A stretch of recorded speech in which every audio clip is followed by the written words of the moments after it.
네가 무인도에 떨어지면 거기다가 미키마우스를 그려라. 그러면은 디즈니 법무팀이 와서 너를 데려가서 법정에 세울 것이다. 20대도 요이키 텐카이 이러고 50대 아저씨도 이거 하시고 그러면서 위버스 통해서 아티스트 톡이라고 하잖아요. 아티스트들이 직접 이렇게 나 지금 뭐 하고 있어. 사진 그 작가님이 예전에 동백꽃필 무렵 썼었던 그 임상춘 작가님이라고 심지어 가명을 쓰세요.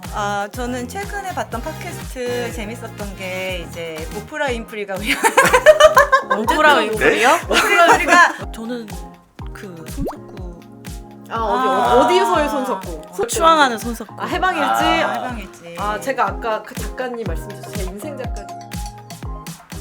안녕하세요. 딥토크 시즌2 시작합니다. 저는 MC를 맡은 박신혜 변호사. 최정희 변호사입니다. 네, 오늘의 주제는 지금 보러 갑니다.입니다. 지금 보러 갑니다 하니까 갑자기 너무 슬퍼요, 변호사님. 지금 만나러 갑니다. 네, 그거 생각이 나서. 저는 안 봤어요. 모릅니다. 네. 되게 슬프고 비오는 일본 드라마잖아요. 어쨌든 변호사님 컨텐츠 좋아하세요? 저 좋아하고 싶지만 그 아이들에 치여서 보지 못하고 있어요. 요즘에는 친구들이 하도 그 OTT 드라마 폭삭 속았수다를 보라고 적극 추천을 해서 얼마 전에 이제 애들 잘 때 잠깐 틀어서 절반 정도 봤는데요. 1화 절반을 봤는데 2번을 울었어요. 그래서 보지 않기로 했습니다. 너무 눈물 버튼이더라고요. 저희 나이 때 애 키우는 워킹맘들은 사실 각 잡고 컨텐츠 보기가 너무 힘들잖아요. 그래서 저는 주로 보게 되면 유튜브 쇼츠를 많이 보는 것 같아요. 저도 릴스 많이 보는 것 같습니다. 그래서 누구나 하나쯤은 빠져있는 컨텐츠가 있잖아요. 그래서 오늘은 컨텐츠 수다부터 시작해서 그 안에 숨어있는 돈 되는 이야기, 법적인 이야기 여러 가지 다뤄보겠습니다. 저희 오늘 패널로는 20년차 컨텐츠 성덕 류정혜 AI 미래포럼 공동의장님 모셨고요. 그 다음에 컨텐츠 덕후가 되다만 우리 장창수 팬인 그냥 컨텐츠 팬인 장창수 변호사님 모셨습니다. 각자 소개해 주시죠. 네, 안녕하세요. 그 20년차 콘텐츠 덕후 류정입니다. 저 AI 미래 프로그램에서 엔터 테크 그다음에 콘텐츠 쪽 담당하고 있습니다. 오늘 콘텐츠로 수다 떤다고 그래서 너무 설레는 마음으로 왔습니다. 네, 저는 장창수 변호사이고요. 덕후가 되다면 팬인데 실은 저는 덕후가 되고 싶지 않았습니다. 근데 이제 정신 차려보니 아내가 저한테 너 정도면 이미 덕후에 가까워 라고 하는 거예요. 그래서 컨텐츠 관련 얘기를 이제 나누면서 내가 정말 팬인가 정말 덕후인가에 대해서 얘기를 나눠볼 수 있을 것 같다 라는 기대를 하고 나왔습니다. 저희 일단 호칭을 저희 오늘은 재밌게 사극 좋아하시는 분들도 많고 해서요. 저는 박가 저는 최가. 저는 류가. 저는 장가. 이렇게 불러보겠사옵니다. 알겠사옵니다. 네. 변호사님, 저는 사실 변호사가 되기 전에 뮤지컬 업계에 몸을 담았었거든요. 그래서 제작사에서 좀 일을 했었는데 사실 저는 컨텐츠의 매력을 느낀 것이 제 삶이 어떻게 변화된 계기가 컨텐츠 때문이었어요. 제가 너무 옛날 사람이긴 한데요. 제가 어렸을 때 드라마가 너무 옛날인데요? 너무 옛날에 갑자기 시청 연령층이 확 올라가는. 그만큼 옛날 사람인데 그 배용준이 사실을 준비한다고 엄청 열심히 공부한 장면이 나와요. 둘째 배용준이 있는데 엄청 열심히 공부를 해요. 근데 배용준이 그 사인펜을 들고 공부하는 그 장면을 꽂혀서 제가 공부를 하기 시작했거든요. 배용준이 잘생겼다는 뜻 아닌가요? 잘생긴 건 눈에 들어오지 않았고 그 사인펜을 들고 정말요? 될것 같은데. 그래서 제가 공부 원래 제가 못했는데 그 이후로 공부를 시작했어요. 그만큼 컨텐츠가 저한테 되게 큰 영향을 줬습니다. 그리고 그 이후에 지금 변호사가 되고 난 뒤에도 컨텐츠 관련 일을 하고 있어요. 그래서 저는 사실 컨텐츠가 저한테 미친 영향이 정말 큽니다. 그렇군요. 저희 류가 최신 콘텐츠 많이 보실 것 같은데 아, 네. 네, 어떤 거 요즘 보고 계세요? 폭삭.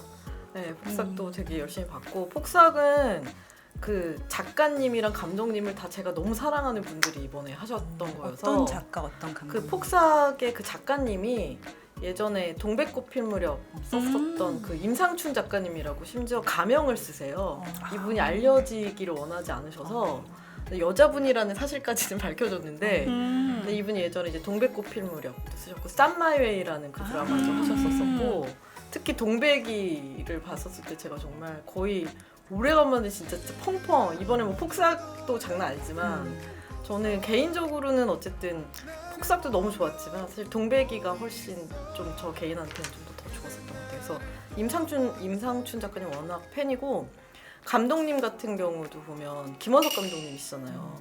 다들 너무 잘 아실 텐데 뭐 나의 아저씨, 미생, 시그널 뭐 그냥 쭉쭉쭉 나오잖아요. 그렇게 어떻게 보면 그 뭐 재벌 3세 안 나오는 그런 드라마인데 진짜 되게 현실에 있는 사람들의 어떤 진짜 라이프, 삶을 되게 보여주는 걸 되게 많이 탁월하게 이제 찍어내시는 감독님이셔서 이 두 분의 조합만으로도 이거는 그냥 갈 수 없다.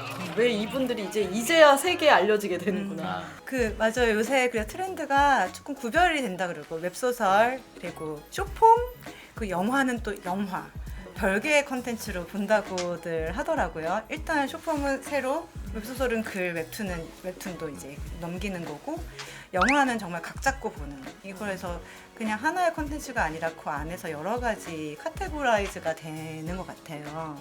저는 틱톡에 춤추는 영상 진짜 많이 봅니다. 아. 그래서 막 이렇게 막 넘기면서 괜찮고 쉽고 이제 할 만한 것들은 애랑 해보려고 다 저장을 해놓고 남편도 같이 해서 나중에 이렇게 보여주고 할 수 있겠어? 할 수 있겠어? 연습시킬 수 있겠어? 이렇게 해서 근데 곧 많이 올라오시는 보여줍니다. 겁니까 이제 틱톡으로? 곧 올리실 분위기인데 계정 지금. 알려주세요. 곧 오시나요? 이미 올리고 있을지도 몰라. 네. 조회수에 좀 일조를 해드리겠습니다. 그거 때문에 시간 가는 줄 모르고 진짜 한 2시간 보고 자는 것 같아요. 그 저희가 구분을 해야 되는데 이제 뭔가 나를 임프루브하거나 그러니까 엔터테이닝 하다는 건 기본적으로 내 시간을 막 쓰겠다는 거예요.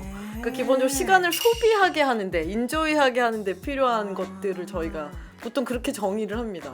아 근데 진짜로 요새는 그 컨텐츠가 플랫폼별로 많이 다른 것 같아요. OTT용 컨텐츠가 또 있고 쇼폼이 따로 있고 또 웹소설, 웹툰 그리고 뭐 영화 또 여러 가지가 있잖아요. 근데 저희 이제 아이들을 보니까 숏폼만 거의 보더라고요. 네, 그래서 굉장히 그 플랫폼에 따라서 소비하는 성향이 많이 달라지고 나이에 따라서 다르다 이런 생각이 들더라고요.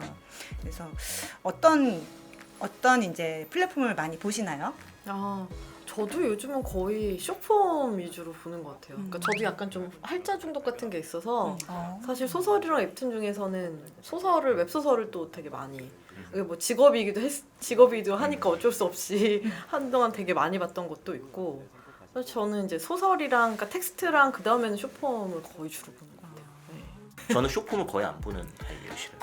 그러니까 너무 짧아서 저는 난 더 길게 보고 싶은데라고 하는데 그러니까 예를 들어서 밥을 먹더라도 나는 코스 요리를 먹고 싶은데 약간 설탕 한 조각 주고 끝내는 느낌 약간 좀 오히려 전 롱폼을 계속 보게 되는 것 같아요. 압도적으로 롱폼이 길고요. 저는 약간 적당한 긴장도 혹은 집중력을 한 10분, 20분, 30분 정도는 보고 하는 게 난 이게 좀 더 재밌어라고 느끼는 성향의 사람인 것 같아요. 근데 이게 쇼폼 얘기 계속 해보자면은 왜 이렇게 빠져들게 될까? 저도 인스타 릴스 자다가 이렇게 한번 키게 되면 한 30분 정도는 계속 보게 되는 것 같아요. 그러다가 이렇게 떨어뜨리기도 하고 이렇게 내 얼굴에 그러기도 하는데 왜 이렇게 빠져들게 될까요?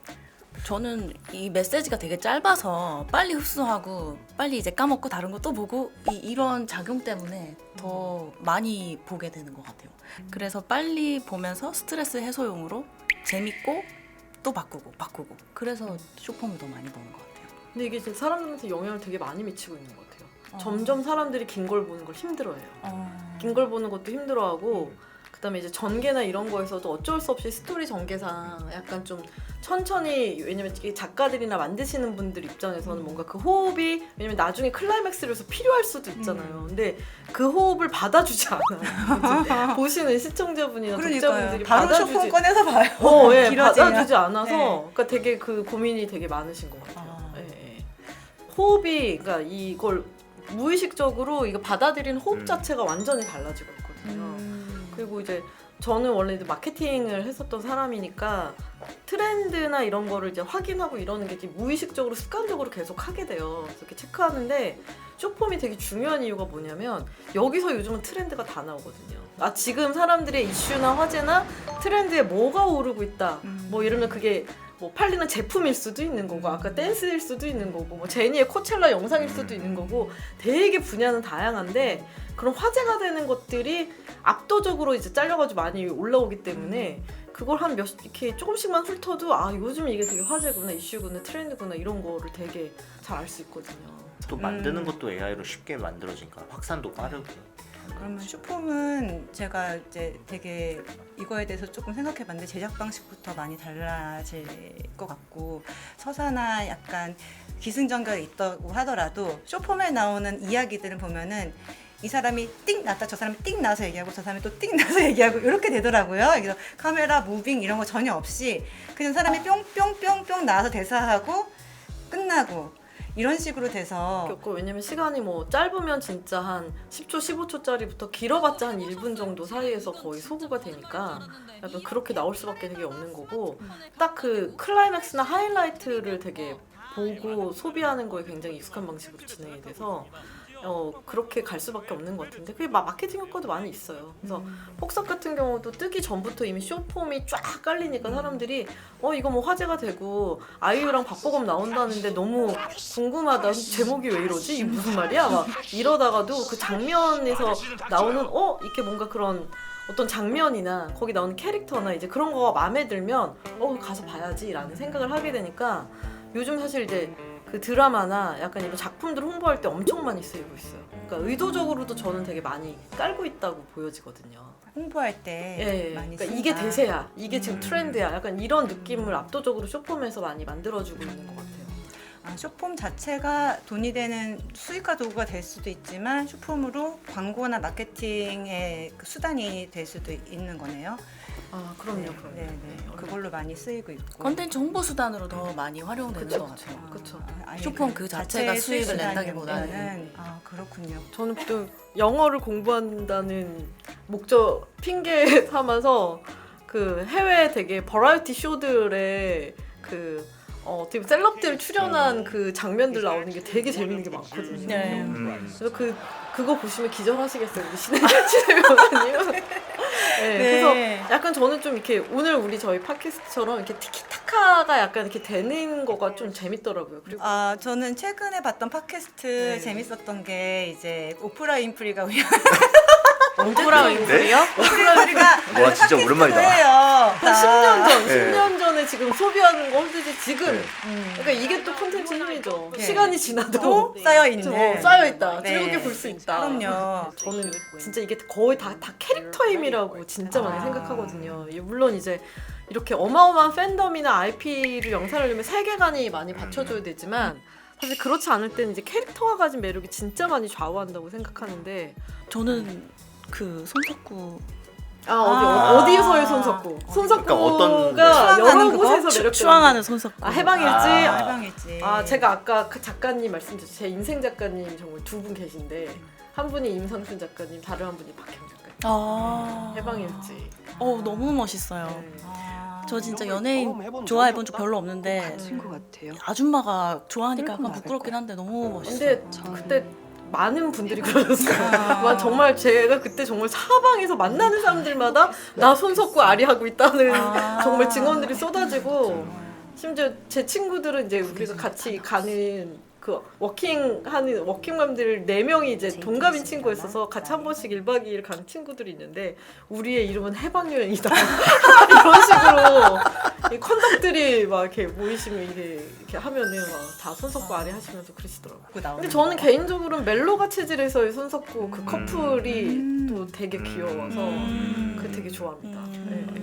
저 그 드라마 이후로 손석구가 광고하는 그 명품 브랜드 좋아하게 되었고요.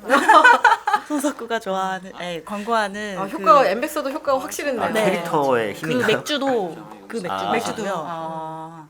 정말 캐릭터의 힘이 대단하네요. 저 이제 IP 얘기를 해보고 싶었는데 컨텐츠가 자연스럽게 IP로 넘어왔네요. 네 어떻게 확장되는가 캐릭터가 확장이 되기도 하고 또 뭐 스토리가 또 팬덤 뭐 이런 걸로 되죠. 그래서 캐릭터는 이제 뭐 캐릭터가 아주 유명한 IP는 뭐가 있을까요?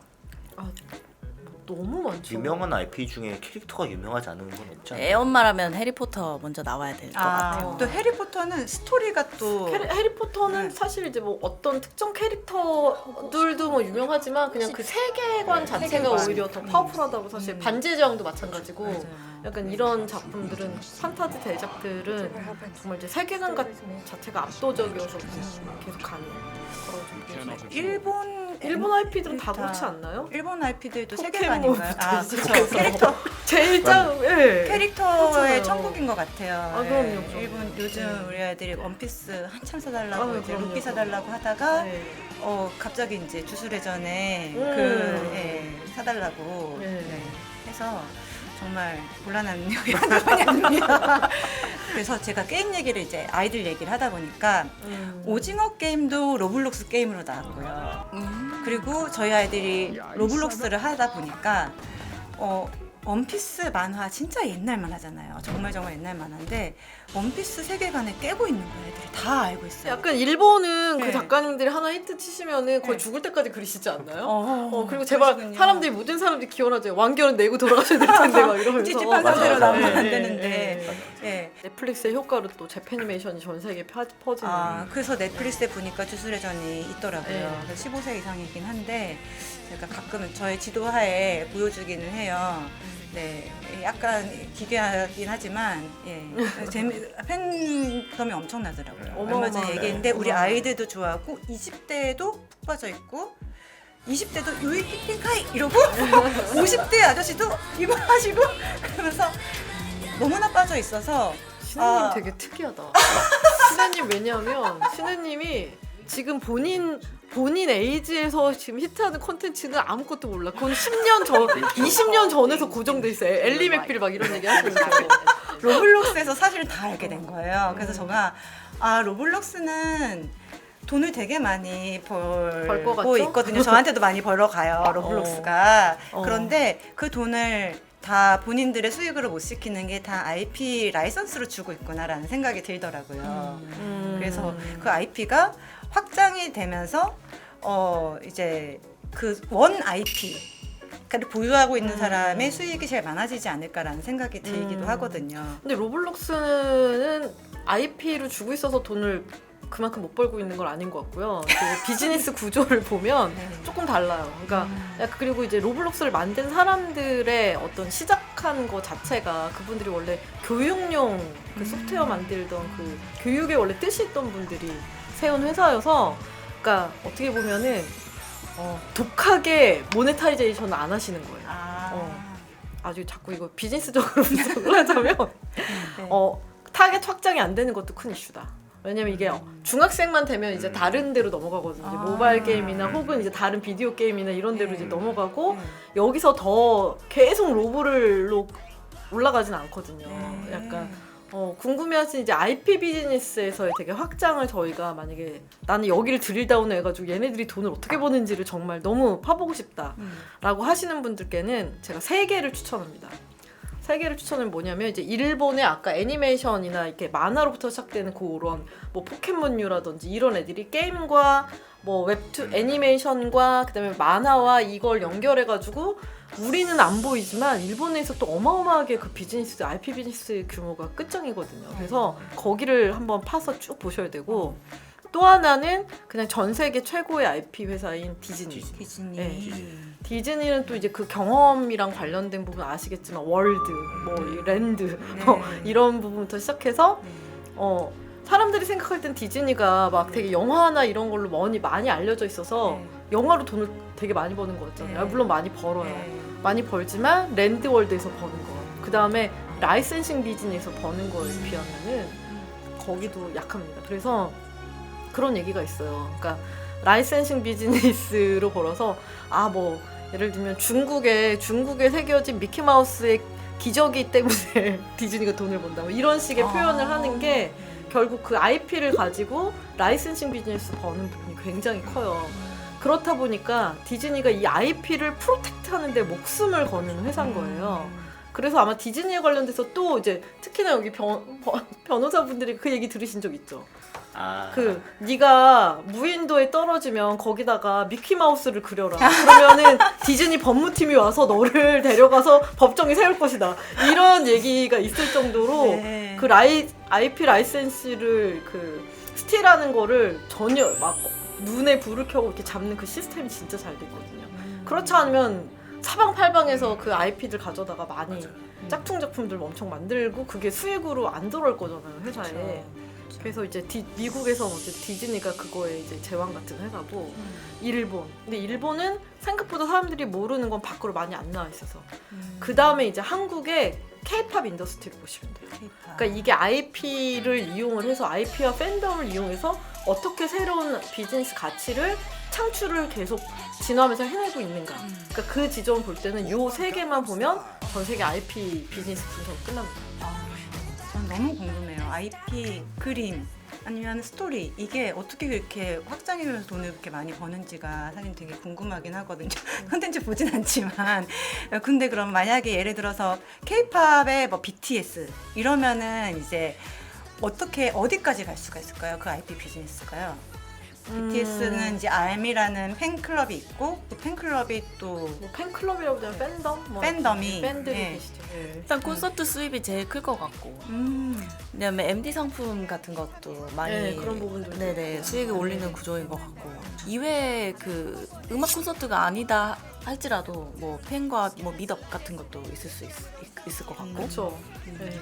그냥 크게 나누면은 일단 앨범과 음원 디지털 음원 수익으로 나오는 게 이제 한 축이 될 거고 말씀하신 이제 공연이랑 팬미팅 그것도 일종의 이제 공연이랑 약간 그런 걸로 묶어야 되고 그다음에 이제 IP 비즈니스라고 불리는 부분들인데 그 상품들이 다 있어요. 그래서 예를 들면 BTS 같은 경우도 앨범이 하나 나올 때마다 그거에 맞는 이제 컨셉 상품들이 다 있고 투어를 돌 때마다 투어를 돌 때 나오는 그런 한정판 스페셜한 상품들이 있거든요. 그래서 커머스랑도 IP 비즈니스가 커머스랑 연결되는 지점까지 특히나 요즘에 이제 이 부분으로 많이 확장이 되고 있고 사실 뭐 많이 또 유명한 게 이제 디지털에서의 경험 같은 걸 얘기해가지고 흔히 이제 위버스 통해서 아티스트 톡이라고 하잖아요. 아티스트들이 직접 이렇게 뭐 나 지금 뭐 하고 있어 뭐 사진이나 이런 거 한 번씩 이제 켜서 이렇게 커뮤니케이션 하는 거를 월정액적으로 받고 있거든요. 네. 다 알고 있어요. 신혜님 빼고 다 알고 있어요. 그 렛댐 이런 거 있잖아요. 네. 그 덕후들이 다 그거 하고 있는 거예요, 사실은. 아니 현생이 너무 힘들어. 네. 현생이 너무 힘들잖아요. 내가 사랑하고 내가 이제 덕질하는 사람들의 이제 얘네들의 생활과 이걸 팔로우하면서 내가 힐링되는 거거든요. 그러니까 계속 하는 거예요. 거기다 돈 써도 아깝지가 않고. 그래서 얘가 성장하는 게 나의 기쁨이고 얘 하루하루를 보고 활동을 하고 얘기를 하는 것 자체가 내 일생의 활력소와 나의 힐링 모먼트거든요. 그러니까 이렇게 애매한 명상보다 더 큰 명상과 힐링을 줄 수 있다. 그래서 이분께 되게 네. 덕질을 선물하고 싶네요. 예. 제 주변에 보면 그 덕후들이 왜 덕질을 하냐면 진짜 힐링돼서 하는 거예요. 그래요. 네. 이것도 저희 컨텐츠 업계 전문 용어가 있어요. 더걸 넥스트 도어라고. 걸 넥스트 도어. 네. 옆집 맞아요. 옆집. 네. 그러니까 이게 그냥 우리 동네에서 훈나? 우리 동네 이게 되게 아까 말씀하신 딱 그 지점이고 나도 좀 어프로치 될 수도 있을 것 네. 같고 나도 좀 할 수 있을 것 같은 그런 느낌의 콘텐츠도 그래서 저는 화장품을 사도 연예인 광고를 보고 사는 게 아니라 어떤 유튜버가 발랐다고 얘기하고 이렇게 보여주고 직접 보여주고 밑에 이제 링크까지 이제 본인이 파는 거죠. 그렇게 훨씬 더 많이 사는 것 같아요. 요즘은 이 시장 어마어마한 것 같아요. 네. 유튜브에서도 팔아요. 저는 뭐죠? 인스타그램에서 파는 것까지만 봤는데 그러니까 유튜브는 이제 상세 설명에 밑에 이제 링크를 남겨두면 링크에 나오는 제가 거구나. 타고 가서 사는 거죠. 네. 어허. 구매 링크를 연결해서 그걸 타고 넘어가서 사는 거죠. 아, 지금 이게 되게 네. 이렇게 영상 콘텐츠 플랫폼들의 완전히 격돌 대전의 가장 핫한 부분이에요. 그러니까 이거에 이제 포문을 연 거는 틱톡이었고 네. 특히 미국에서. 그래서 틱톡 샵이